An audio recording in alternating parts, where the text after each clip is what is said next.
మన ప్రభువును ప్రియరక్షకుడు యేసుక్రీస్తు నామములో మీ అందరికీ శుభాభివందనాలు తెలియజేస్తున్నాను. ఇది దేవుని వాక్య ధ్యాన నిమిత్తమై అపోస్తలుడైన పౌలు తిమోతికి రాసిన 2వ పత్రిక 4వ అధ్యాయము 18వ వచనాన్ని ధ్యానాంశంగా గమనిద్దాం. ప్రియులారా, తన పరలోక రాజ్యమునకు చేర్చినట్లు నన్ను రక్షించును అనే విషయాన్ని మనం గమనిస్తున్నాం. దేవుడు ఈ లోకానికి ఎందుకు వచ్చి ఉన్నాడని మనలను మనం వెతకగలిగినట్లయితే క్లియర్గా బైబిల్ మెన్షన్ చేస్తుంది. నశించిన దానిని వెతికి రక్షించడానికి యేసుక్రీస్తు ప్రభువారు ఈ లోకానికి వచ్చి ఉన్నారు. లోక సువార్తలు మనం గమనిస్తున్నాం. అంత మాత్రమే కాదు, కనాను స్త్రీ యొక్క ఆ యొక్క సందర్భంలో కూడా ఇశ్రాయేలు ఇంటి వారే నశించిన గొర్రెల యొద్దకే తప్ప మరి నేను ఎవరి యొద్దకు పంపబడలేదు. నశించిన దాన్ని ఏం చేయడానికి ఆయన లోకానికి వచ్చాడంటే వెదకి రక్షించడానికి లోకానికి వచ్చాడు. యేసుక్రీస్తు ప్రభువారు ఈ లోకానికి రావడానికి గల ముఖ్య ఉద్దేశం ఏంటంటే రక్షణ, సాల్వేషన్. ఎక్కడి నుంచి రక్షణ అంటే పాపముల నుండి రక్షణ. రక్షింపబడిన వారికి ఎటువంటి స్థానం ఉంటుంది అని అంటే పరలోకము, హెవెన్. రక్షణ లేని వారు ఎక్కడ ఉంటారంటే నిత్య నరకాగ్నిలో ఉంటారు.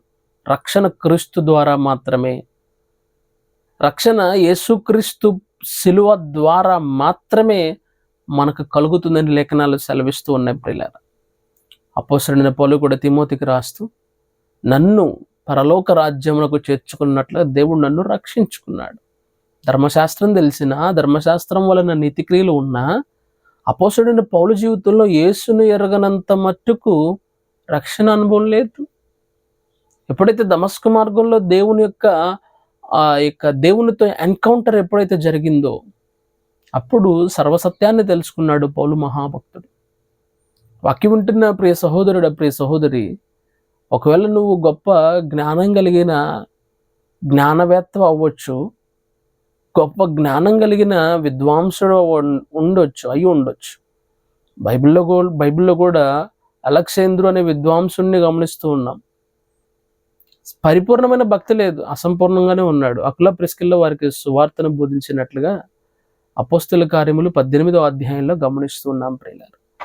ప్రియ సహోదరుడు, ప్రియ సహోదరి, సంపూర్ణతలో కొనసాగాలి. రక్షణ అనేది సెల్ఫ్ ఎక్స్పీరియన్స్. రక్షణ అనేది నీకు దేవునికి మధ్య ఉన్నదే తప్ప వేరొకరు ఇచ్చేది కాదు, వేరొకరు ఇవ్వడం ద్వారా నువ్వు పొందుకునేది కూడా కాదు. యేసుక్రీస్తు ద్వారా మాత్రమే ఉచితంగా, నీతిమంతులంగా, ఉచితంగా రక్షణ అనేది మనకు కలుగుతుంది. ఇది దేవుని వరమే అనే మాటను కూడా మనం గమనిస్తున్నాం ఎఫెసీ పత్రిక 2వ అధ్యాయంలో. కాబట్టి ప్రియ సహోదరుడా, రక్షింపబడ్డవ నీవు? రక్షణ అనుభవం ఉందా? పరలోకానికి వెళ్ళగలిగిన నిశ్చయత నీలో ఉందా? ఎందుకంటే యేసుక్రీస్తు ప్రభువారు నేను వెళ్ళి నా తండ్రి ఇంట అనేక స్థలములు మీ కొరకు సిద్ధపరుస్తానని దేవుడు సెలవిచ్చున్నాడు.